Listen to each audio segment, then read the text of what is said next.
Back with a new guest to talk about franchising, both sides of the table.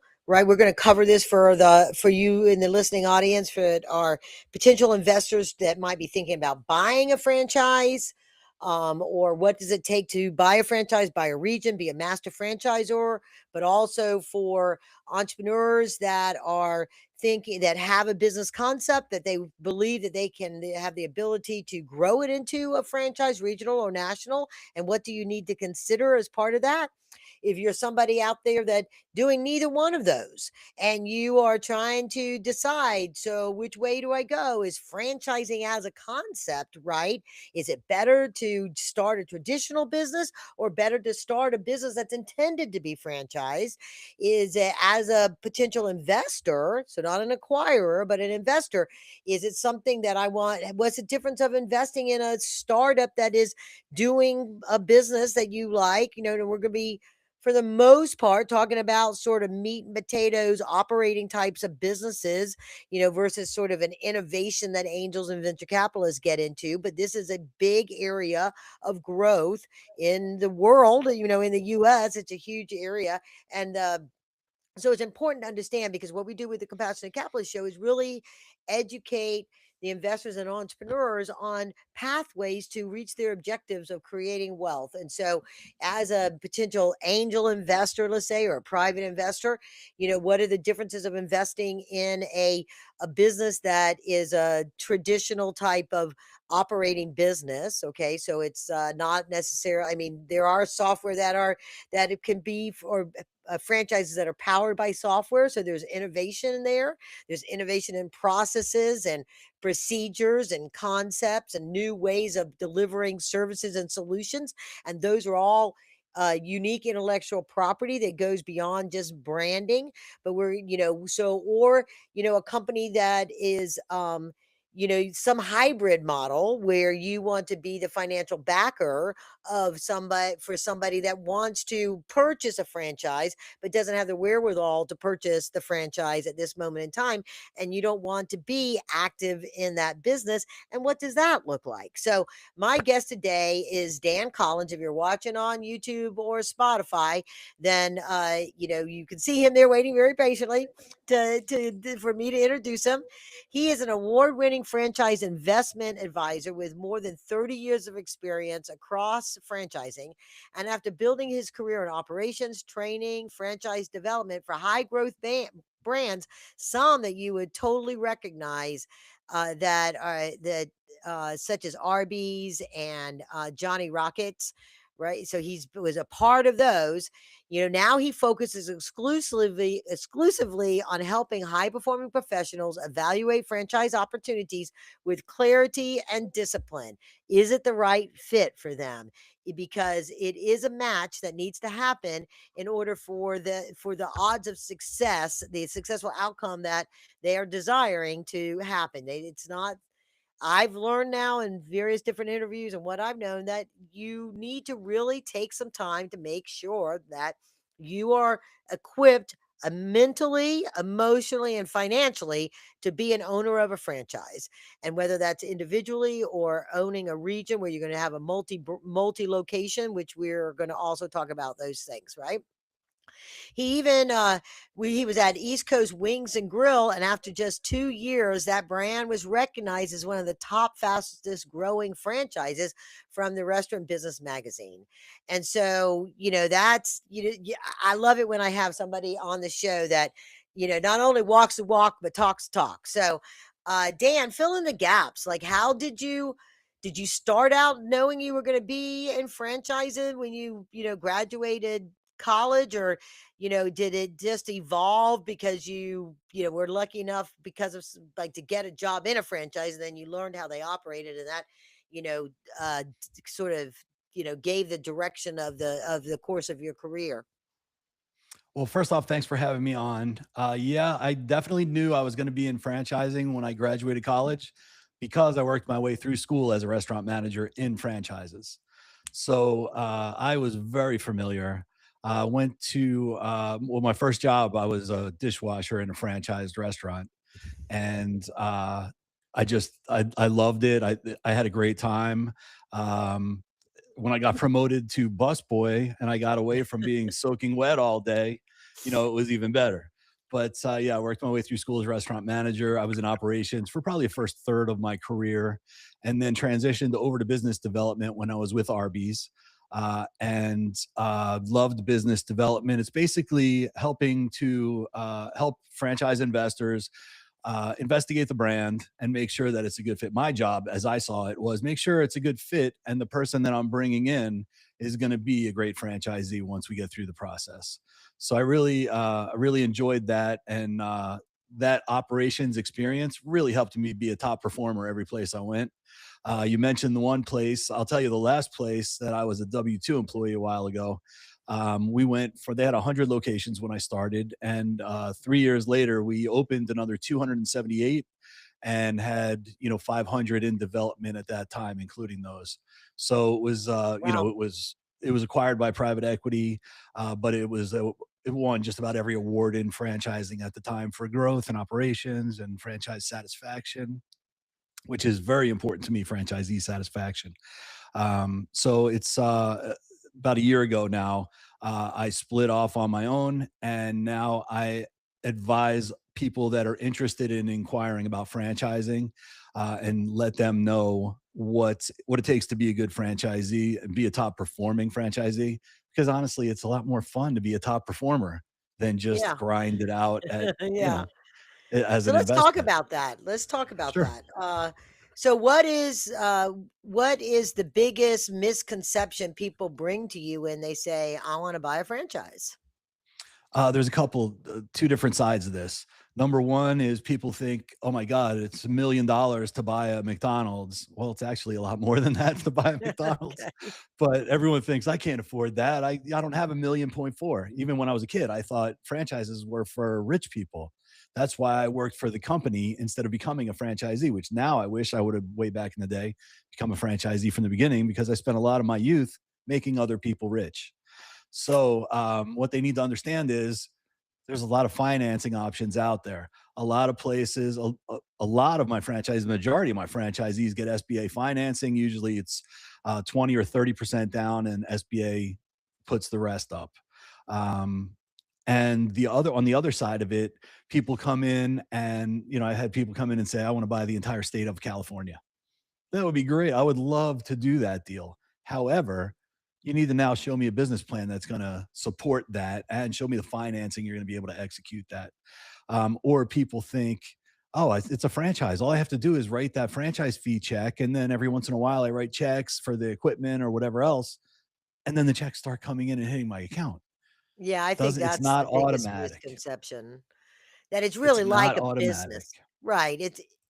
It's really owning a franchise is like owning any business, Yep. and you only get to be absentee on that and passive income when you've created a huge infrastructure that of people that the president, the CEO, all of those positions, right? The director of marketing, the director of business development, all those positions are filled and they're doing their job. And you as the owner could be the chairman of the board or something like that, but you're not having Well, to, be a part of the day to day, that it becomes passive income. Otherwise, you know, they're even at that end. There's 100 million, $200 million companies where the actual CEO is still involved in many of the day to oh, day absolutely. decisions and things like that. So it is Sure. buying a business. It just has the differences is that it has systems, processes, and standardization of things that in theory, and we were talking a little bit earlier about the guy that wrote the atomic habits, and his thing about the habits is that it's not the habit has to change, it's the system that enables you to do the habit or not do, or prohibits you from doing the habit that you're trying to create. It's the systems that make it easier. You have to micro change your system so that you can accomplish the thing that you're trying to do, right? So, Sure. um, So what okay, you were so describing yeah, there, That was probably the infrastructure for either a franchisor, of course, or a very large franchisee, someone that's got 50 locations or more. Typically, the people that I work with are coming in buying anywhere from 5 to 20, 25 locations. And the way that works is they come in, we investigate the brands. I'll present the brands to them, see what they're interested in, see what's a fit for all of their goals. And of course, then you have to consider what's available in the areas that they want to go into as well. Then after that, then you're going to, if you get all the way down the line and you say, okay, this is what I'm going to do, you're going to commit to a certain number of locations. You're going to have a development schedule that goes along with that. So, and you're going to have your determined territory.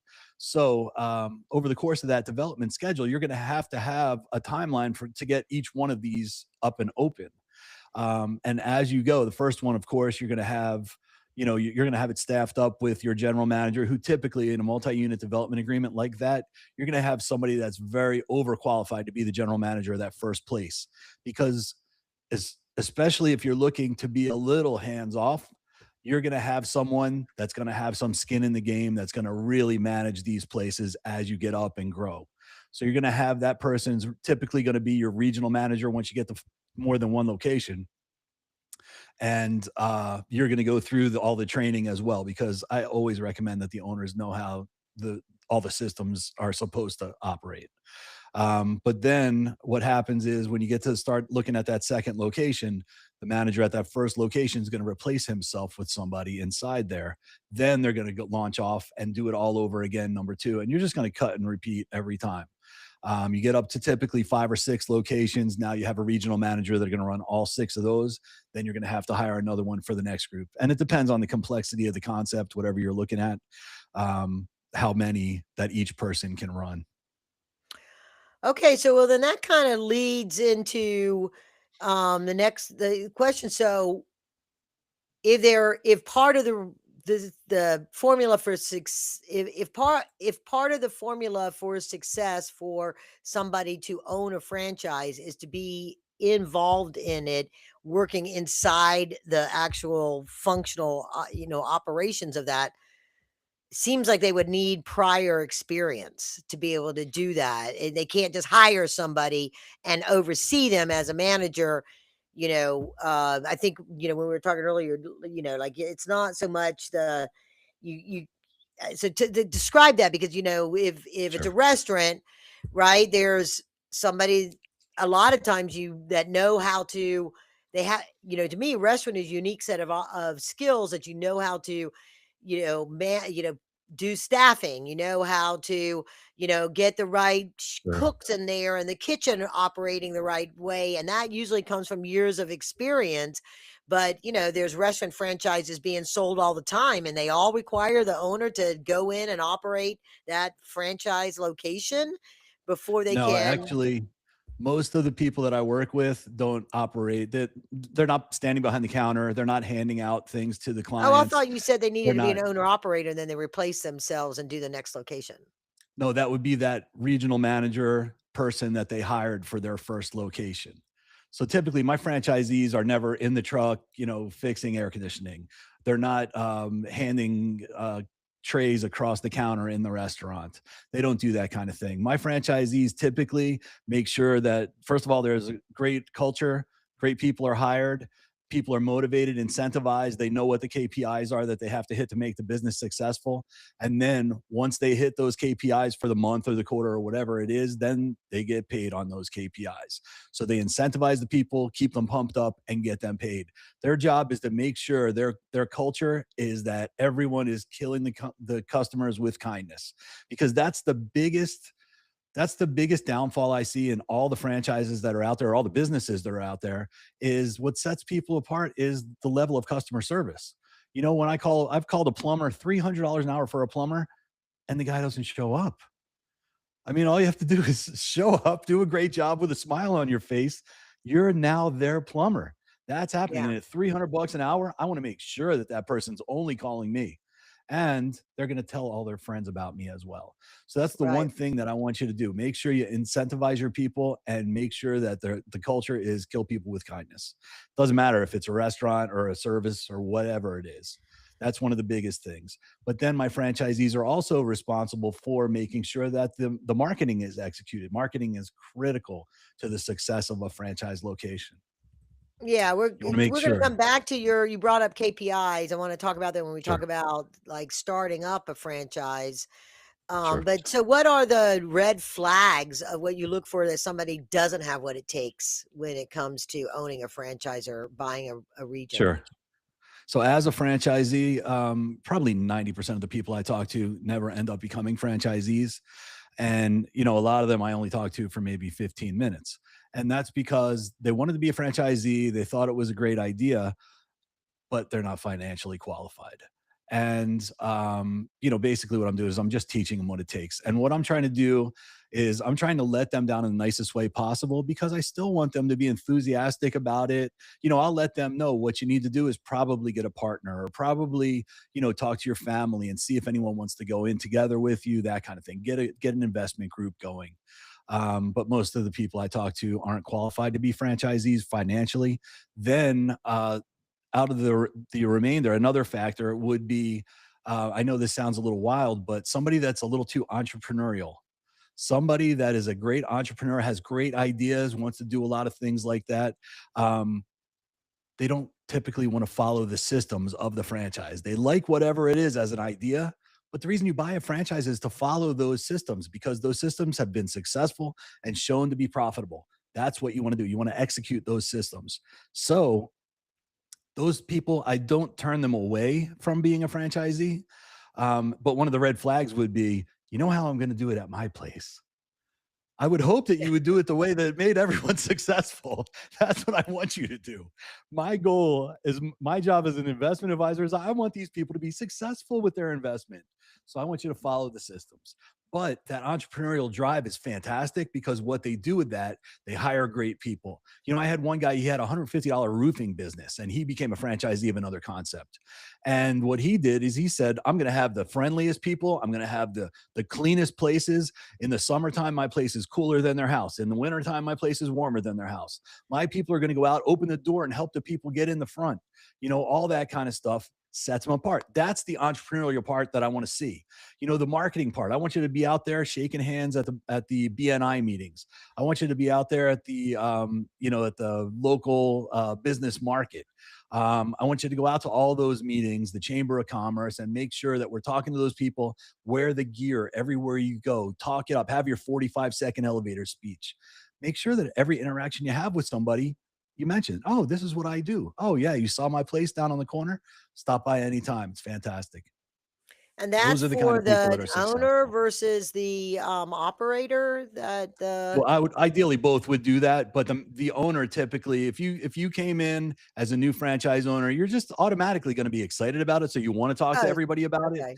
What I For direct like them a to do one is come up location. with. I guess I was getting confused with, an idea of a master concept. I'm gonna build up and I'm spending $10 million on a franchise, with, multiple locations. I'm not going to a BNI Right. meeting, Yeah, so you're gonna have your people do that at that point. yeah, If at yeah, that level of investment, right, your people are going out and doing that kind of stuff. But then your job as the franchisee, make sure that they're out there and doing that. right, right, That's the yeah, stuff that's all those systems in place is what makes you successful.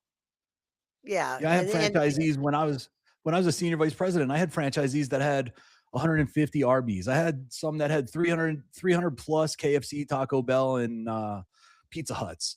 Those are the kind of people that have all those other positions that you mentioned in place. So what they have right. to do is have the systems in place to back up excellent operations. So let's shift gears a little bit to this idea because we kind of brought it up. If somebody doesn't have the money, Right. when somebody doesn't have the money to buy outright because they might be able to qualify to acquire, but they don't have the capital to develop. And they say it's a single Right. location that they're starting out with.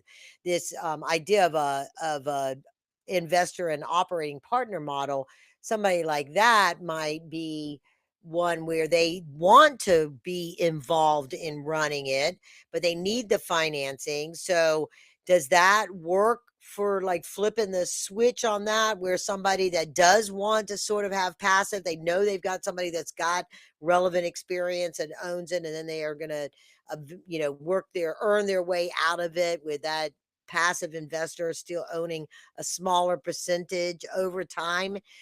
Does, I had seen that as a theory of a way for this, and not sure how much that really ever happens. To me, it's a little bit like if somebody doesn't own, they're going to go get investors to do it. Right. But then, to the investors, other side of the equation, when they're looking at this. So if you take a couple of minutes just to sort of say, if that is the situation, somebody doesn't have, if somebody doesn't have the money to do what they need to do, or they need to go raise capital, um, the investors, whether they're friends and family or other business owners in their community, they're in the chamber, they know that's not necessarily a friend or a family, but they Sure. see the way to be able to participate in something that's got a proven model. How does that sort of work out? How often do you see that? Then it's really relying a big part on the true systems, and that, the person, the hunger of the person that is going to be the operator to earn out, that they're going to be very diligent Right. against, on the processes, they're going to follow it. Sure. Communication, just like with any startup, is important. But do you Yep. how much, I mean, I think that is a great solution, but I don't know how often it actually happens. Sure.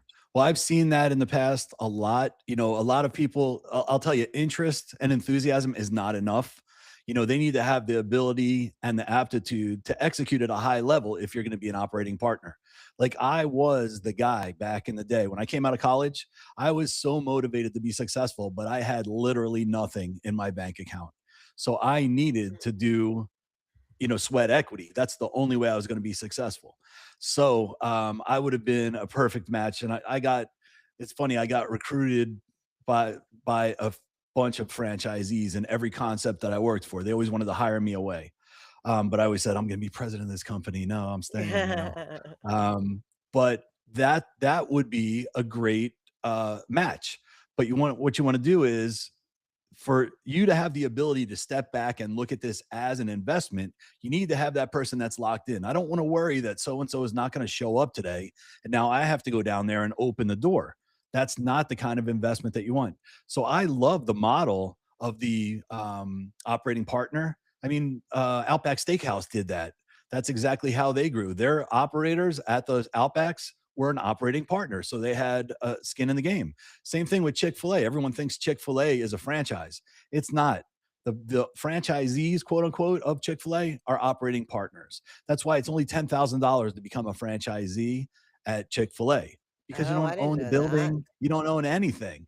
What you own is the operation. So you're responsible to work there 6 days a week, at least 40 hours a week. You get part of the profits of the business, and it could be very lucrative. I know everybody that I know that has that situation is very successful, but you can't sell that at the end. You don't have no equity in that business. But while you're there, that's a fantastic paycheck and it's great. So So the if you can owner have somebody operators tied in those in, excuse me, those owners operators don't have any equity in it? they're not owner operators, they're operators. Chick-fil-A is the owner. Okay. Chick-fil-A, you pay $10,000 to be the operating partner of that location. And sometimes they'll say, oh, I have a location available, but it's in Ohio and I live in Florida. Well, if you want that one, you're going to have to move. It could be worth it. A lot of people I know would. I mean, back in the day, I would have loved to have that if that was available for me. But what you want to do is use that model. So you have somebody that owns, say, 10% equity of your company.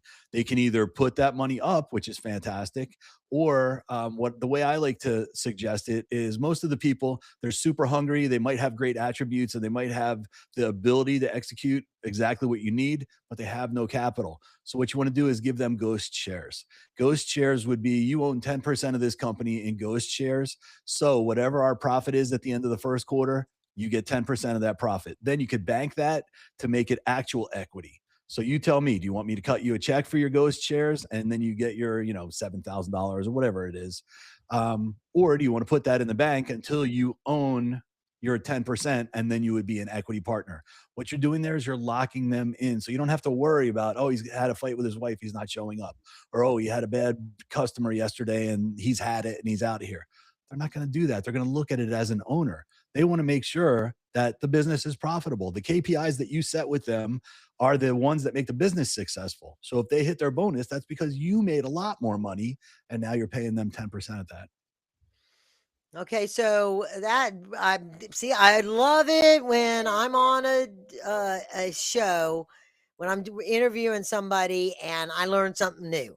It's all that is the thing. So Chick-fil-A and it was Outback the same way. They Yeah, do an operating model where you pay to play to be the person that runs that Chick-fil-A location, but you can share in the revenue, but you don't have any equity to sell that franchise. The ownership of it remains with the franchisor Chick-fil-A. or the corporate, because it's not really even Correct. franchising. But And the other thing is they paid for everything to build the building. The only out of pocket you have is that $10,000. So it's basically a $10,000 application fee if they approve you. Now with the Outback, they were all corporate locations, but the operating partner owned 10% of the profits. okay, and so it's in but like you had mentioned, I guess this is part of the idea of mistakes that um they might make, is that the expectation that they don't have the ability to build equity in there unless they have this ghost share model where they they don't take income from it and instead Right. get equity. Interesting. Yeah, I've seen those as well. Um, Typically, the people that I see being the operating partners, typically they'll take that check at the end of the 3 months. So they'll take those big bonus checks because what's going to happen is now you have the kid that was very motivated. He had a fiance. Now all of a sudden they have a baby coming. So now they need to build a nursery. So now he needs that $4,000 check to start to do this. So it's basically you become part of their life and they're going to be there. Now he's got responsibilities. He has a little family. Now this person is going to be showing up, executing at a high level. They want to grow that with the company. And if you show them that there's career advancement opportunities, you got the right guy. That's really a win-win situation for the franchisee and for that operating partner. Okay, so let's look at franchising versus starting a business from scratch, because Sure.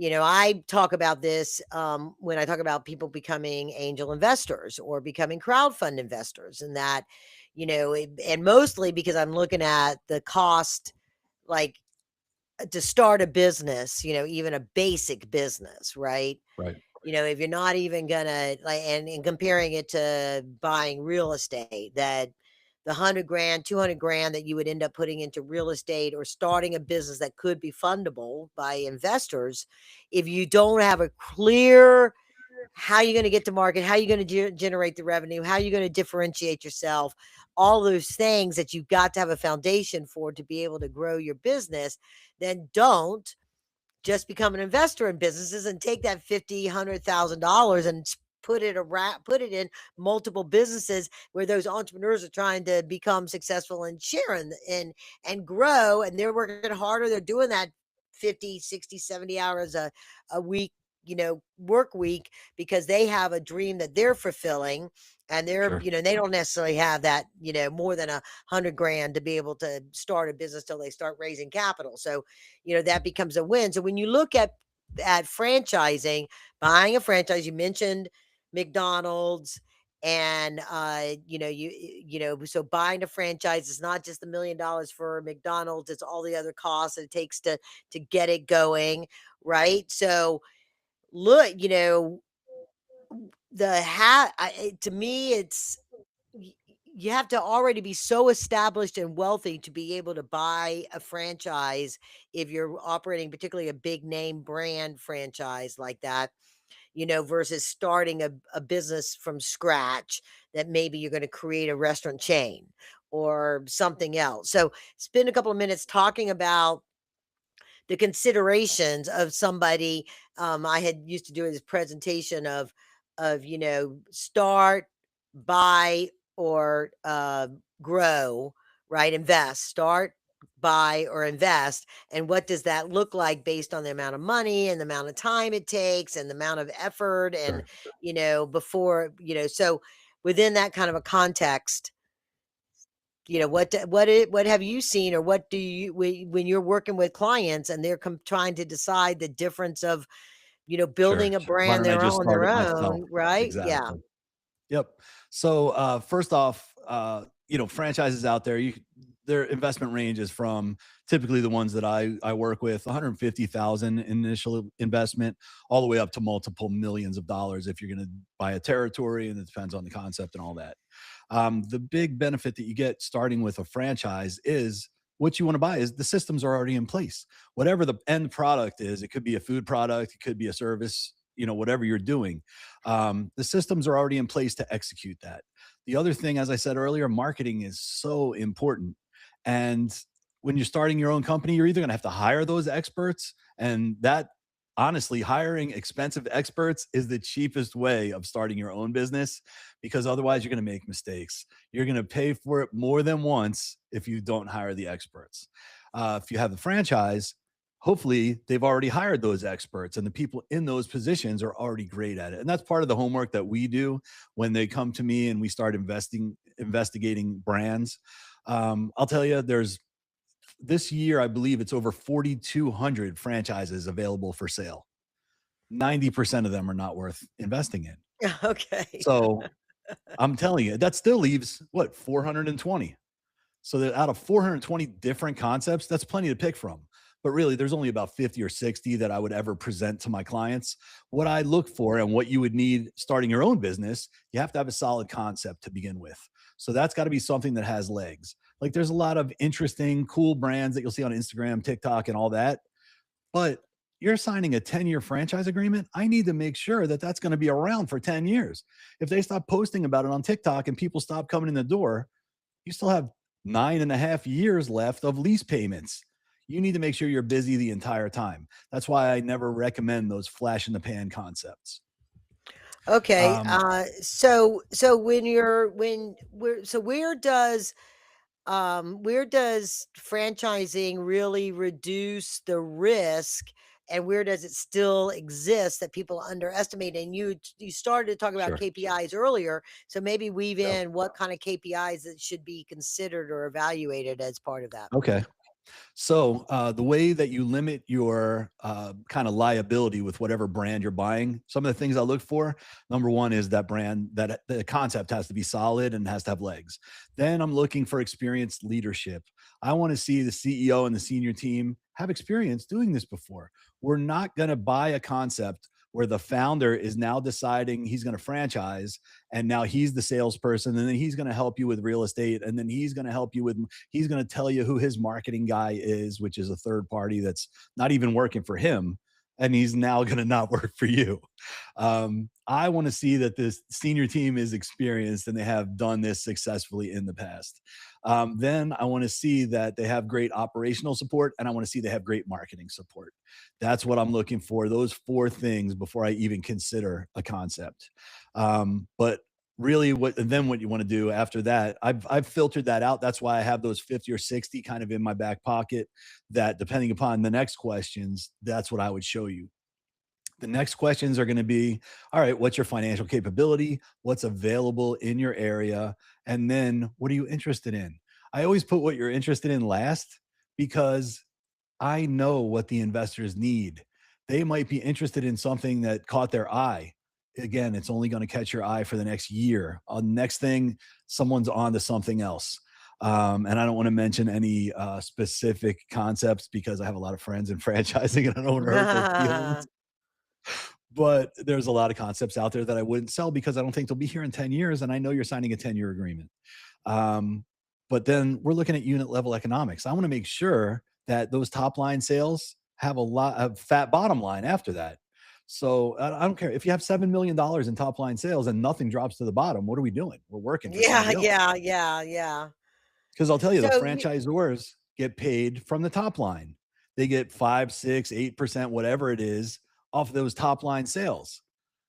Franchisees, of course, get paid from the bottom line. They get So paid the they take profit, what's the left cream over. right off the top. Right, exactly. So no matter Yeah. what, that's why right now, and I'll talk about these guys. Subway right now has a promotion. You buy 3 subs, you get 1 for free. And they have a special where I think the subs are $6.99 or something like that. So that comes out to that's a very expensive. If you just do it off of their math, you're giving away 25% of the sales. Well, that's most restaurants don't make 25%. So it's killing you. But the franchisor is making their money off of the sale. Franchisees then have food costs, labor costs, rent, everything else coming out of that. There's nothing left. That's why franchisees hate value menus. Value menus get people in the door, but then franchisees have to upsell them to make it a profitable sale. Those Uh, $5 footlongs, franchisees hated those promotions. so I guess so when does that brings up an interesting point, because when does a franchisee get to opt out on a promo, or do they ever get to opt out on a promo? It does say usually on every TV commercial, it has a little disclaimer, that, franchisees opt into this.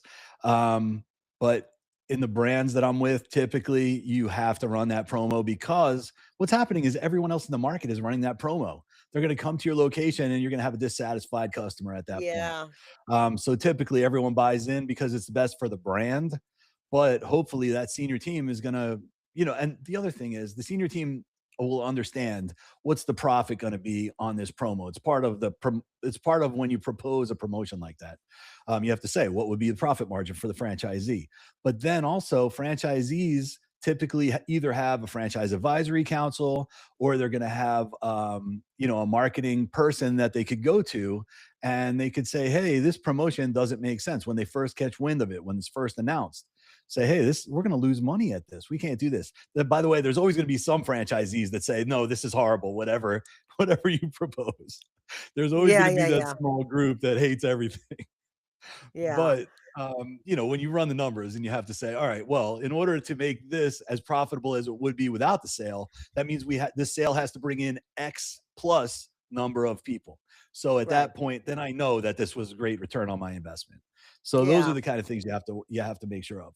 What I always look for is franchisors who have a franchisee first mentality. That's the name of my company, Franchisee First Advisors. That's because I want them to be successful. When I was younger, I was so naive. I thought all you have to do is make franchisees successful and then the company is wildly successful. Well, that is the best way to do this.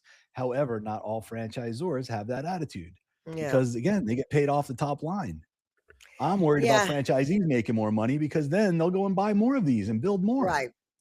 And you get a good reputation and more people want to buy them. So Of course. you and I this is a good moment in time to say, if you're, the next thing we're going to get into is an entrepreneur deciding to become a franchise Their business. versus building their own business. But I want to tell the listening audience, if you want to connect up with Dan, you want to talk about any of the things that we've talked about, like buying a franchise, starting franchise, any of that stuff, do go to franchisefirstadvisors.com. That is, and it's franchisee. So it's just like the word franchisee, Yep. but then it has the first is a number one ST in case you're not looking at the show notes. So it's franchisee first with a one ST advisors with an S.com for Dan Collins. All right. So that's where you connect. Do you have like an opt-in box to schedule a meeting in there? Do you have any free Sure. guides on your I have website all or that stuff stuff? on my website. I got I have for entrepreneurs that are, or for executives that are looking to transition out of executive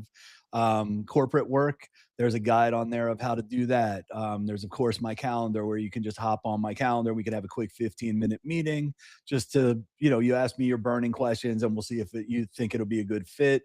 There's a bunch of other guides on there. I have all kinds of stuff, but you can follow me at LinkedIn. Just look me up, Daniel Collins, on LinkedIn, and you can't miss this head in my headshot. And he's the one that says And franchise in his title.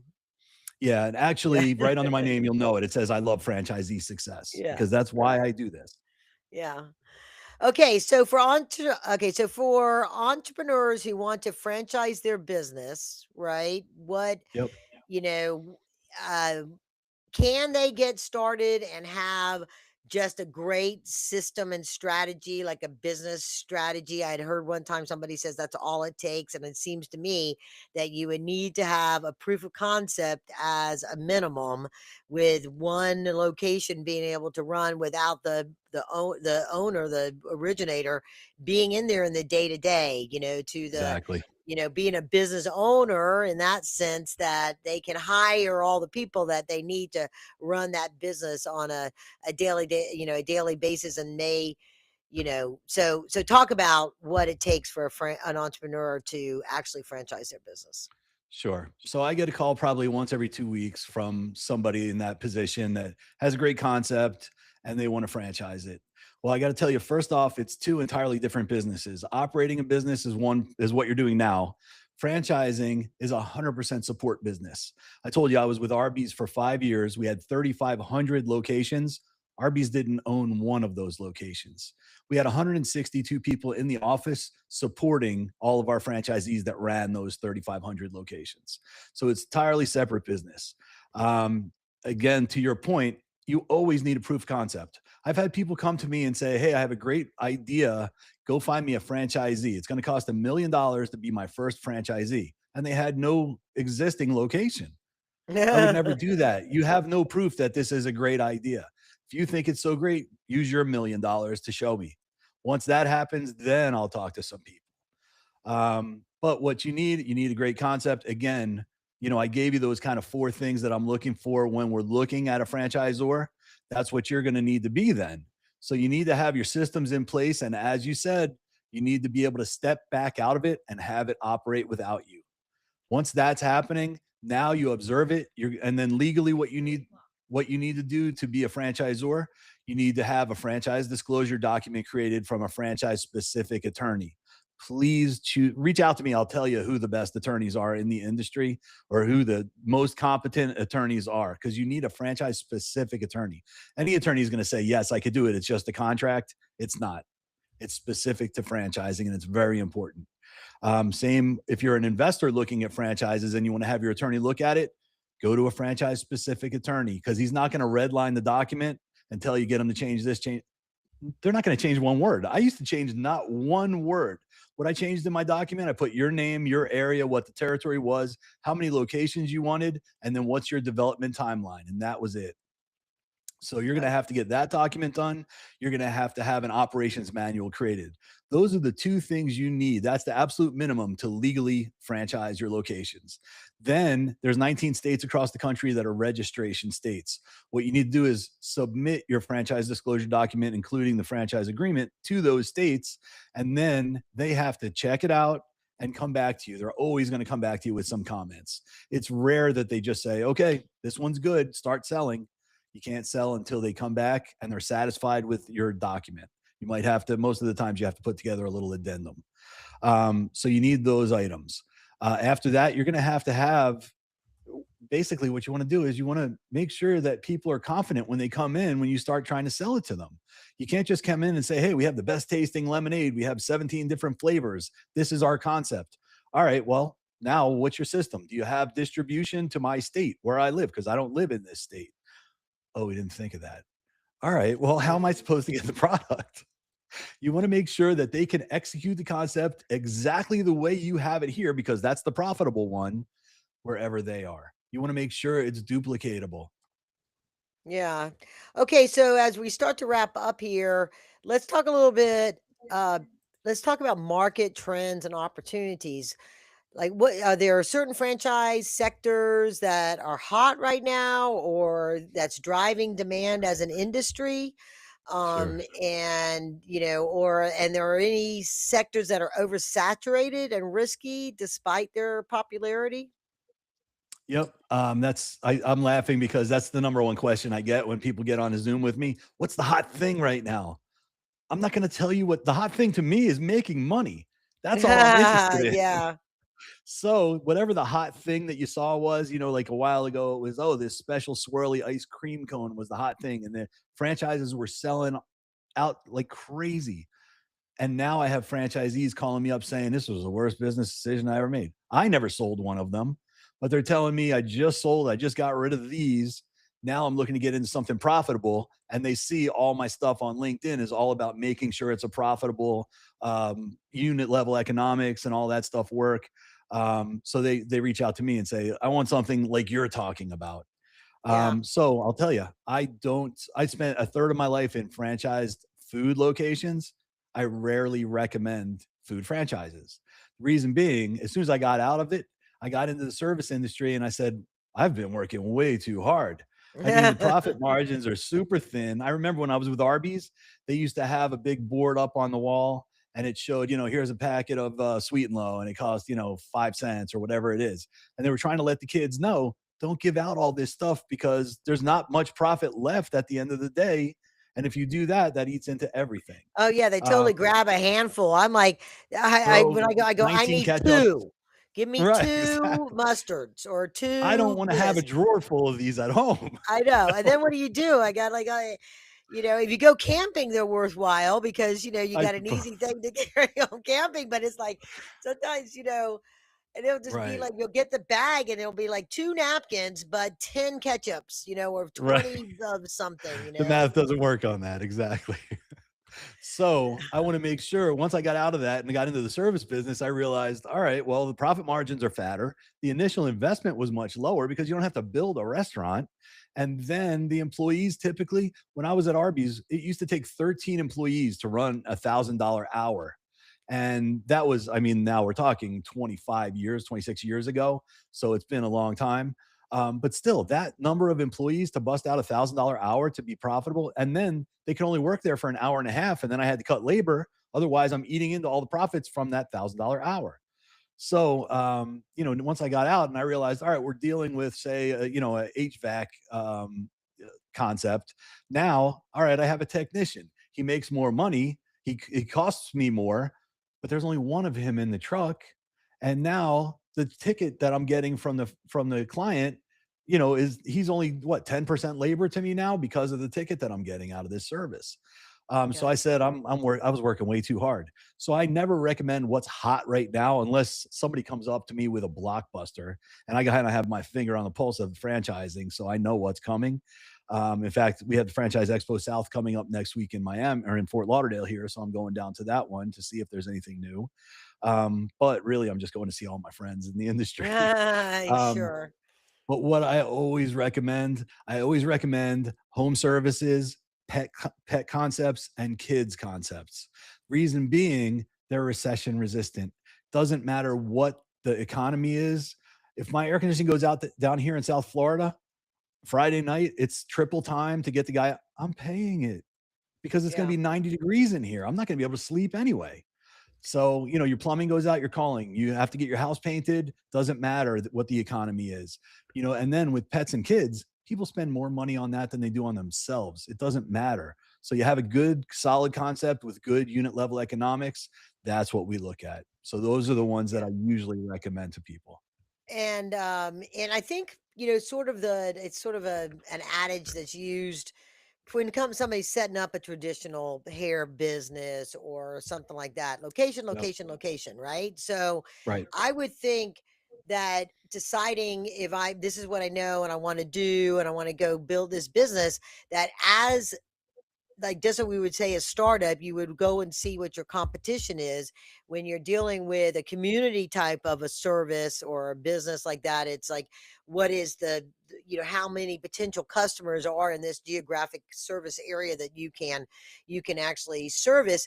Do the franchisors look at that so that you don't get too many froyo shops in the same 1 or 2 mile radius? I mean, I know down here Sure.